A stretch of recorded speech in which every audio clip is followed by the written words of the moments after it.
everybody. It is Libby again with Fearlessness. So what is fearlessness? It is that underlying grit that empowers us to forge ahead. Even when hope seems distant, it's the courage to walk through those fires of hell, knowing that we're not going to just come out better on the other side, but we're going to come out stronger on the other side. Stay tuned and learn how to get fearlessness. I'm your host, Libby DeLucien, and we have a very special guest. I say that on every podcast, but you are very special. We have a very special guest. Mike, why don't you introduce yourself? So now we've gotten through the special parts. I'm Mike Callahan. Cut my teeth back in the green industry. Started out literally pushing a push mower around in high school. So my parents taught a great work ethic, and they said, hey, if you want a car, that's great. You need to go out and pay for the car, get the car insurance. So unknowingly started my entrepreneur journey, literally knocking doors around the neighborhood. Ended up taking that quote unquote business through 5 years of college. Ran a few crews while we were in college, and then made that fateful decision, Libby, as we all do. Do we go the corporate route, or do we go the entrepreneur route? And as you may guess, we took the entrepreneurial route. And through that process, really looking at all the business owners I really admired locally, there was one common denominator. They seemed to be the center of the chaos. So as I embarked to my full-time entrepreneur journey, I said, well, if I need a successful business like all these other guys and girls I'm watching, I better have everything in this business run through me. So long story short, that business ended up causing a divorce to the girl I was dating through high school and college. She literally came home on Valentine's Day and said, Mike, I'm out of here. This business runs your life. So after hitting rock bottom, we found automations and automated that business and went from 80 to 100 hours a week to 3 to 5 to an absentee owner. And now that has been my personal mission, as well as the business of Simple Growth, now to help business owners take their life back from their business. So there you have it, Libby. That's kind of how we got into business and where we're evolving now to help other business owners. I love your story. It's very similar to a lot of people's story. I think actually Dan Martell has a really similar story. It actually happened on Valentine's Day, I think he says, and I'll have to recall, but of him, his right. fiance leaving him on Valentine's Day because the business was running him, which is interesting to hear. And, Mike does a lot of stuff. I was in his mastermind group for a little bit. Great mastermind group, by the way. And so, he, going from that field service owner to, more that corporate route now, would you consider Simple Growth software, service, software enabled? Consider a little bit of everything. So explain what Simple Growth is. Yeah, I was going to say, before we got into it, we literally just took the same exact things we had in my lawn care company for the marketing and sales automations and brought that to the lawn care and home cleaning industry. And what we found is ethically, some of these business owners that came to us, like, we're ready to automate, but they had the rest of the business was just a mess. So foundationally, if we had automated this, we would have 10x'd a bad business system. So we went from the marketing automations to our second area where we did job costing financials, how to actually set up a process to estimate job cost. And then finally, the third prong of Simple Growth was our masterminds and coaching division, because some folks literally wanted accountability. They wanted a proven roadmap. And not that we even teach all this ourselves necessarily, myself at least. I've never been to, 8 figures. We went out and brought the people that I use to actually teach us how to scale, multi-7 figures into the masterminds group. But really, it's the marketing automations, it's the estimating, the job costing, the business systems, and then it's that coaching division to help people along that way to break 7 figures. And then eventually with the 8-figure business coaches we bring in, like Miranda and Brad. Yeah. So you said something that resonated with me. It was like, if you automate it, you're going to automate their crap and just amplify it. So in WootRecruit, I'm currently doing the demos because I let go of the salesperson. And I've been doing the demos, and this is totally off topic, but as I was like laying out questions, and I'm like, you know what? Like, if they have a crappy business, which is okay, because we've all had crappy businesses and they come in and out, like it's broken sometimes it's beautiful. And a growing business is always somewhat messy. But if it's overly messy, that my husband said, it's like audio. When you bring an audio engineer, all that they're going to do is amplify the shit. So if it sounds horrible and you bring in an audio crew, you're just going to amplify it. And so the other day I was thinking to myself, it's exactly what you said. You're just automating the crappy parts of the business. With the recruiting, when WootRecruit comes in, if it's a broken business, we're just amplifying that to the candidate. And then, we really kind of drilled down on that. And I just thought it was interesting. It's the same thing that we found with us, is this, we're just amplifying the broken parts versus trying to help them fix those broken parts. Yeah, it was funny. We just did a Facebook Live earlier today with Chad Curry of CLC Landscaping out of Texas. Oh, I love Chad Curry. Hey, Chad. Chad and I were talking about something very, very similar, but it's, when you get really clear on that culture, your hire, training, and firing, or coaching up or coaching out to those core values, you got really clear. And maybe your ads are talking about this amazing business and how great it is and all these things you're doing, but you go in their onboarding process, so the first 7 days of the even business, the interview process are disastrous, I learned right? That it's even the interview process was broken for us when we first started. We thought we were better than what we sounded like on paper. So yeah, it makes complete sense. And that's part of the issue that we see. So no matter the process or system, if you're not going to go in and at least blueprint it and make it actually work before you automate it, or bring in WootRecruit and actually, okay, we can get all these A candidates through the door, but if you're not answering the right questions or actually doing the way you should, or maybe you've nailed that piece, but your onboarding the first 30, 60, 90 days is not in place, it kind of falls apart. So it's the whole picture. You got to be able to walk, crawl before you walk, and you got to get these, at least the foundational pieces. It doesn't have to be perfect, but you've got to have the foundational pieces there blueprinted before you actually implement and automate it. Is where we've seen a lot of the issues with folks. Yeah, I love that. So I want to go back to more fearlessness topics, and we'll talk about recruiting over on the WootRecruit YouTube channel. So you guys, for our listeners, can hop over there and listen to us talk more recruiting over there. But fearlessness, I want to know and ask you that journey going from like field service, cutting lawns, to going more corporate, more service based, like software. What do you think the biggest lesson was for you in that? So it's interesting. I think that you're going from like B2C to B2B sales. The crazy thing, like, Libby, is it's not that different. And my dad gave me the best example. He was running multi-billion-dollar government contracts right before he retired, and he still is kind of my sounding block when it hits the proverbial fan. But it's like, hey, Dad, it's going to be so much better when I got this software SaaS business now. And he's like, Mike, people are people. Those problems never change. So I could be selling men's suits at this point, Libby. It doesn't matter. It's not that different. Now, are the elements of having a different type of service in people's homes or outside in the landscape, that individual we may be hiring is a little bit different potentially, but people are people. So the same problems are there. So I think once we figured out how to get really clear with those folks, it wasn't that different, which still shocks me today. And on Tuesdays when we're recording this, half of my day is literally built on one-on-ones with the leadership team. Those are the conversations that are almost identical. And probably in the early days, I should have been having these types of conversations way earlier in the trajectory of the company too. I love that. Your dad is a smart guy, because people are people. Going from my house cleaning business to software, same problems. Just at different times, depending on the business and the size and the number of employees.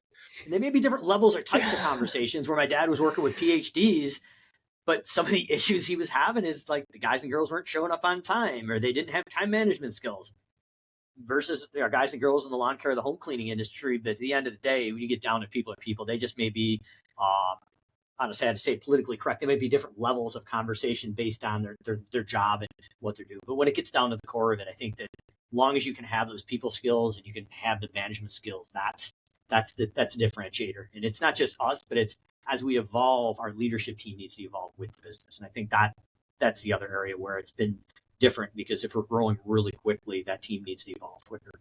Yeah. And there's something that you said earlier just about your Tuesdays, which I took from you because today's not Monday, it's Tuesday. I usually record these on Monday, but Monday was a holiday.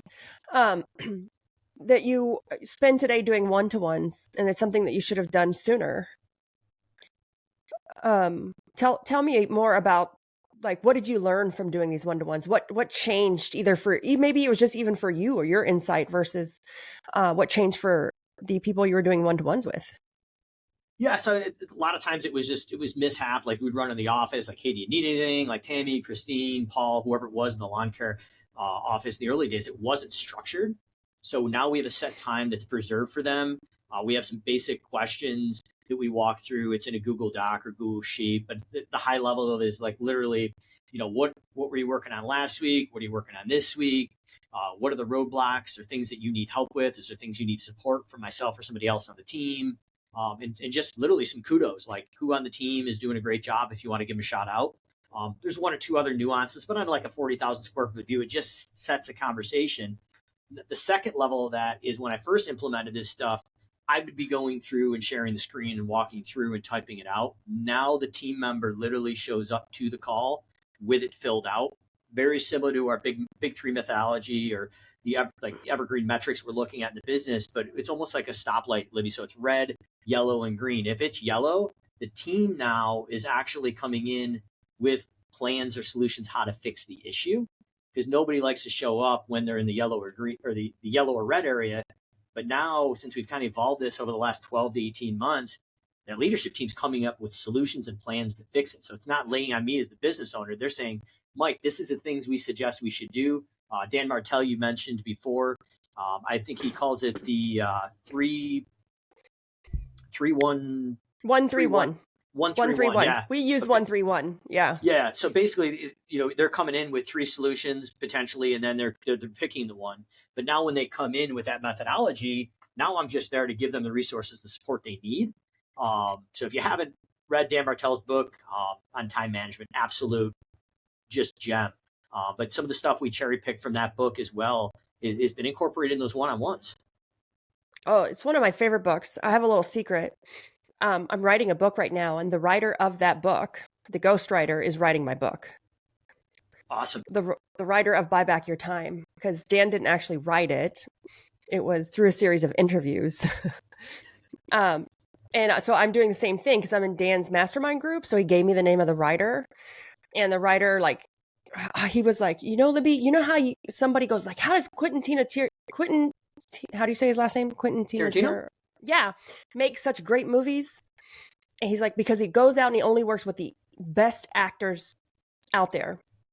He goes, that's how I write great books. He said, it's because I interview my prospects, the candidates, and I only select the people that have great stories that I want to write about. And I was kind of like, wow, maybe this book will be good. He makes me sound super smart. That's all I know. When I get the blueprint back, I show it to my husband. I'm like, oh my gosh, like he made me sound amazing. So I'm excited for that. We're only not even halfway through yet. So it's still a little while to come out. But, for us, one of the greatest things I did for leadership is we do weekly L10s as a group. And then we have the ops team does it. The marketing team does it. And one of the companies I have is big enough that they actually now have individual department L10s and then the leadership L10. And one of the greatest things I've done is we take turns running the meeting. Everybody. I got a doc of how to run an L10. And I said, okay, everyone's going to take turns. Everybody has loved it. It showed leadership. It showed who's come prepared. Can they lead something? And then for that department leader or me, when I'm sitting in the leadership L10, it gives me a moment to breathe so I don't have to run it. It's not dependent on me. I can pay attention. And that's true for that department leader as well. The ops manager, they don't have to focus on that meeting, on running it. They can focus on what's being said and kind of absorb it. So we really did that. I love it. And so the team as well, all of our account managers have said, oh my gosh, that was fun. I like doing it. I want to do it again. And it was just insightful to see who wanted to run a meeting, who would follow the instructions, and takes the pressure off the same person all the time. pretty interesting when the team steps up and does that. And yeah, for sure. Like as we do basically our version of L10 every Monday, when we go around the horn and like everybody just takes command of that, and we do shift some of who's running the meeting as well, especially if I'm not in town. It's really interesting to see the team members evolve, and you can really see who wants to take it to that next level. So I can't agree with you more. It's really, really exciting to see that leadership team kind of up level itself. So let's talk about next level stuff. And I'm going to talk about so many of our listeners are like, how do you juggle all of this time consuming stuff and your family? Like, you have an amazing little tiny daughter. Oh my gosh, her name is, it's on the tip of my tongue. But all I know is she's like the best skier I've ever seen in my life. Yeah, there's actually two of them. So Stella and Rory. Stella's the older one. Yep. And is she the older or the younger one? She's the older one. So she's 9, and the younger one, Rory, is 7. So little known fact, we won't tell the older sister, but the younger one's stats and rankings based on the age, if you look back, are almost identical. So we've got 2 little rock stars there for sure. So up level. So how do you went from service company to more corporate company, software, and then balancing your family. You are always there for your kids as much as you can be. That's what I see. And, what are some of the things you do to kind of help make sure that you're present in your business and you're present in your life? Because I don't really believe in time, like work-life balance. I think it's more of like an integration, or how do you manage that energy? Yes, I mean, if I pull up my personal calendar, you would be shocked. But everything it's time coded and blocked out. It's a Google Calendar, so we've got literally right down from one-on-one to leadership teams to live events. But everything in yellow is family, so it's all integrated on one calendar. It's time blocked, so very similar to Dan Martell's book. I think I probably stole a couple things the way he breaks that out that we've recently implemented. But yeah, I made pretty much a declaration that with the kids skiing, for sure, that I would never miss a skiing event. So I had an opportunity 2 years ago to do a keynote at Mike Andy's Landscape Summit out in Seattle. The dates didn't conflict, and Mike had to change something schedule wise, where I literally said, I mean, I even looked at a private flight to see if I could make it in and out. Like, Mike can't make it, I'm going to send you a replacement for myself, which he was, obviously happy about. But that's one of the things I also kind of picked up from John Potoshnik of the Lawn Care Millionaire, co-founder of Service Autopilot, with his kids. There was certain things on the weekends that they were not negotiable. They were, he would not miss them.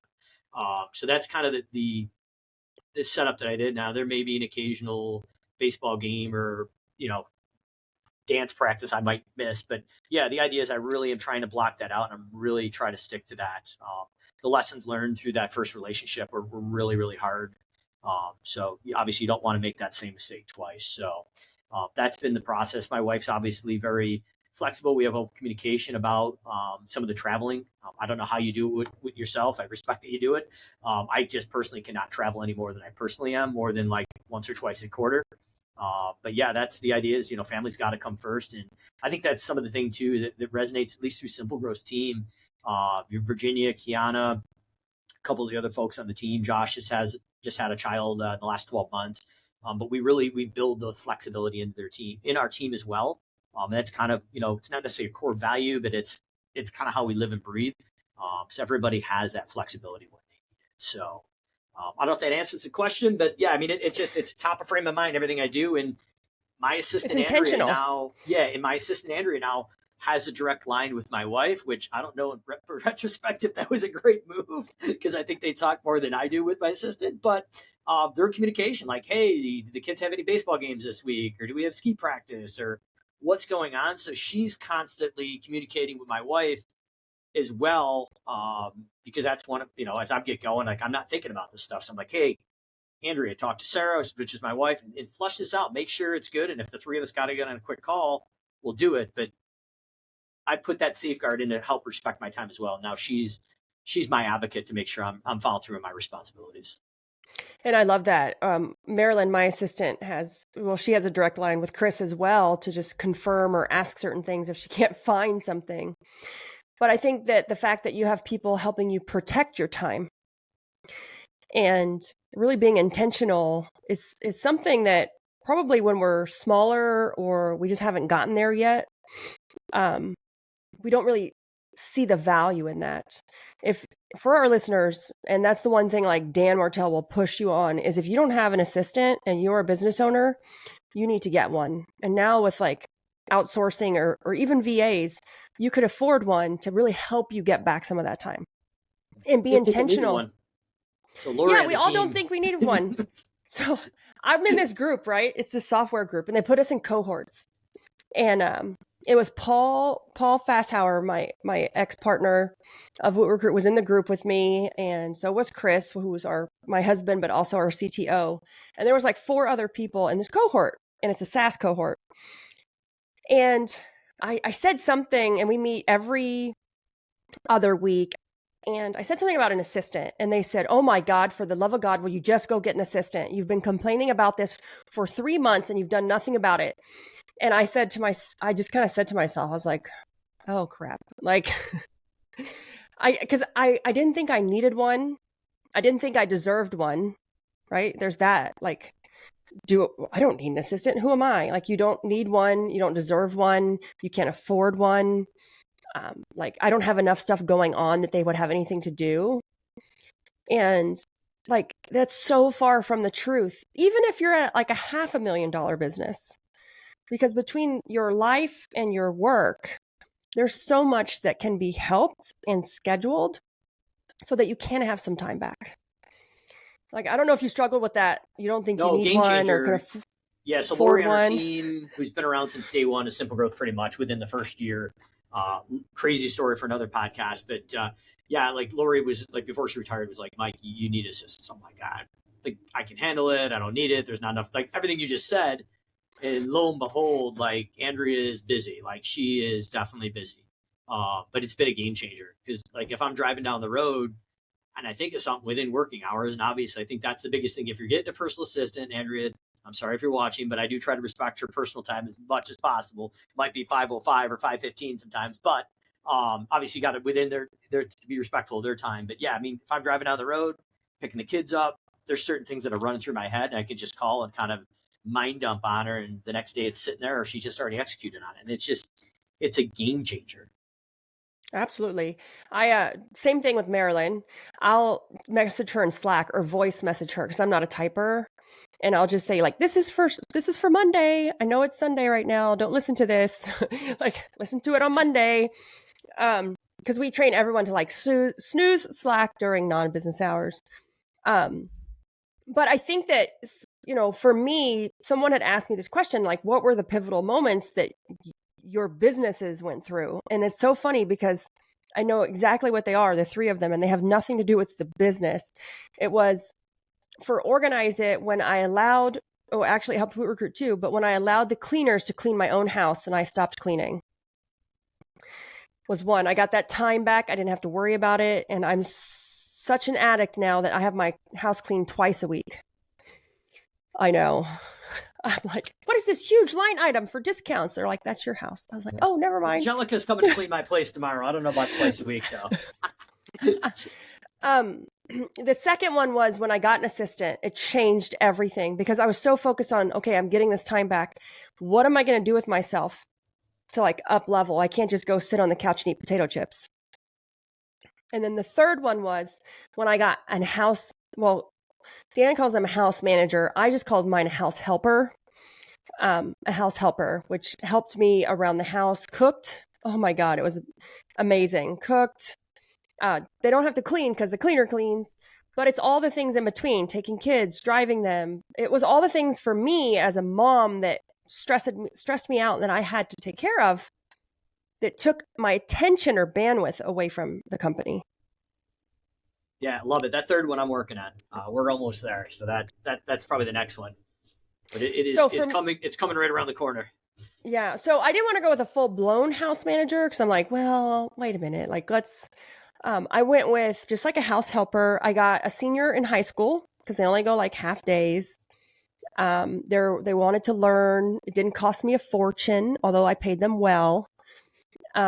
Because house managers, obviously a pretty penny. So I started there because it's just like with hiring an assistant. You have to learn actually more than they do. I was gonna say, you don't know what you don't know till you start finding out. And I knew that because I went through 3 assistants. Like, Libby wanted to not hand stuff over, and she wanted to micromanage everything. And so I went through 3, and they were my fault. Bad hires, wrong choices, didn't give them what they needed to be successful. And I knew that was going to be true with the house helper. So I just wanted to try temporary until I learned or documented the stuff in the house or what we needed. Because again, it went to that I don't really need any help, to oh my gosh, I have so much to do. But I love that. And then, so as far as that journey goes with you learning and growing, because you have a lot of stuff going on. You have the mastermind group, you have Simple Estimates, which is the software, and then you have Simple Growth, which is automations. What softwares do you integrate with right now? Service Autopilot and Copilot, and soon to be Jobber. Oh, okay. Nice. You have a lot of stuff going on. What do you think? What is the thing that you're the most proud of? Honestly, I would say in the whole perspective, looking back at the lawn care company, one of I think my Achilles heel was literally getting on the truck and trying to help the guys and girls on the crew when it hit the proverbial fan. So, I mean, as crazy as this sounds, just to put it in perspective, Libby, literally, I went into the shop one morning at the lawn care company, and out of the 10 or 12 crews or whatever it was at that point, a third of them literally had created a mutiny and tried to start their own company. And so it was at least 3 mowing crews that I can remember that literally sat idle that morning.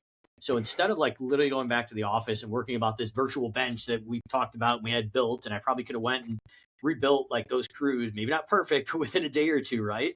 For 2 weeks, I got on the truck and tried to mow not 1, not 2, but 3 crews worth of work. And obviously it all kind of hit ahead at Mother's Day weekend when I was like, holy crap, this is going to kill me.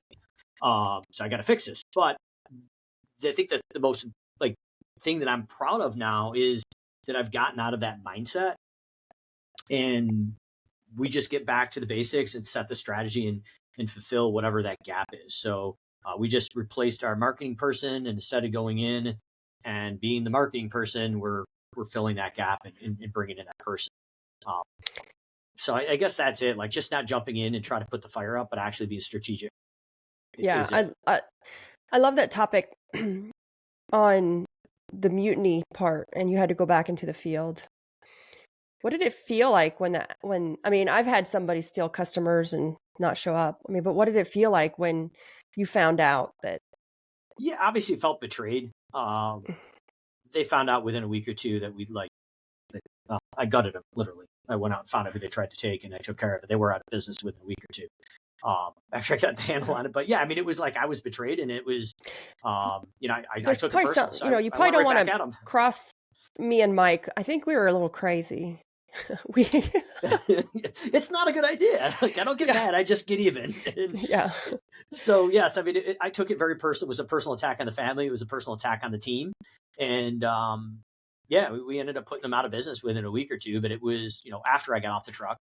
But yeah, it was ugly. But the worst part about it is to add insult to injury. Now we can't prove it. Well, at least one of the two we could, but not only did they basically stage a mutiny, they just did show up that Monday, but a quarter of the trucks are broken into. All the tablets are ripped off the dashboards. And then the following week, to add insult to injury, 2 or 3 of the storage garages that we're using for all the equipment they drilled their locks out, stole all the hand equipment they could pull out. So, it was like the perfect storm of all perfect storms. And here I am literally trying to get on these freaking trucks to cut these lawns. And I should literally be taking care of all this chaos. So yeah, it was a trying month, to put it lightly. Yeah.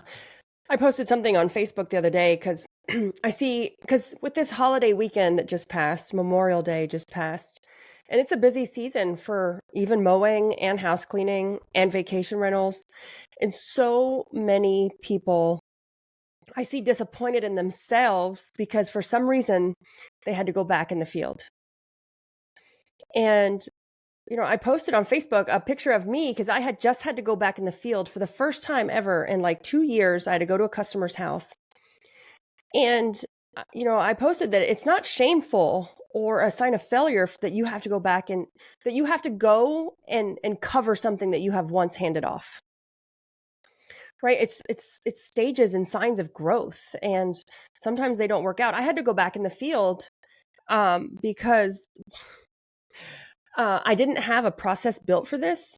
And one of our cleaners, actually there were two there, two of our cleaners were accused of smoking pot in the customer's house.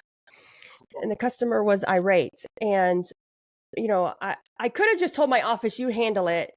But like my office didn't know what to do. The cleaners were crying. The cleaning technicians were crying because one of them was like 7 months pregnant and she was so offended and upset. The customer was upset. And I said, I just need to go so I can figure out how to deal with this. Yeah. And sometimes you do got to jump in the trench, and sometimes that's your opportunity as a leader to thrive. But obviously that's the exception. And trust me, we've had some deep dives where people pay $7,000 to $10,000 for these one-on-one consultings, and there may be not necessarily an issue, but like it's escalated to the point like, hey, I may jump in for an hour or two on this call just to make sure we get from here to here. Or as the authority figure say, hey, I've done hundreds of these already before we delegated them. This is actually the same exact process the coach is teaching you. This is what I would recommend. And then sometimes that authority or coming in can turn those calls around. But yeah, I mean, full transparency, I guess it's probably the same as jumping in on the cleaning crew. Occasionally you have to, but that's got to be the exception. Because I think when I was constantly jumping in, that's what literally pulled the business back big time. Yeah. And you're going to jump in and you're going to have to jump in sometimes so you can learn and create processes around it. Yep. It's your opportunity. And it was funny because everything worked out fine. We found out what really happened. It wasn't our cleaning technicians. It was somebody else in the house. We're not going to say who it was. Yeah, teenage kids. So it's just really interesting, but I see so many people disappointed, in themselves and beating themselves up on this topic. But I think sometimes, as long as we're not doing it every time, all the time, sometimes that's what we have to do to get through it, to get by, as long as we're creating processes around it and learning from it. As one of my friends said, it's where the gold can be found, he said. I was like, I love that statement. It's where you can find gold. Is when you get your hands dirty and you go start interacting with customers. That doesn't necessarily mean cleaning, but interacting with the customers. So love that topic. So before we wrap up, Mike, because you have so much going on, is there anything else going on? You got anything in the works? Another company, software? No, I don't think I've got the bandwidth or the energy to launch another company. We do have another big masterminds event coming down in the end of August in Des Moines, Iowa. We're going to be going to Corey Ballard, who's one of the top industry influencers. Ballard Inc. is where they manufacture all the different accessories for the mowers, things like that in the lawn care industry. And we're also got a really great shop tour as well with Sam Rankin of Etch. So looking forward to that. And then Garrett Matthews and I have a holiday late roundtable in Shreveport, Louisiana. I think it's July 10th, 11th, and 12th, somewhere in that area. I think the 11th and 12th. Garrett, by the way. Yeah. So Garrett and I are going to be going. He's if we go out on the town, he's picking up the bar tab. But yes. Yeah, we've got a hands-on event with Garrett and his team where he's opening up his shop, and he's even got a mock roof he's built in the back of his shop where they can actually climb on a quote unquote roof and actually learn how to put the materials on that. So if it's a Garrett event, it's will not disappoint. It will be entertaining. Although I have to say, if he's listening, he has slowed down since his Service Autopilot Elite days.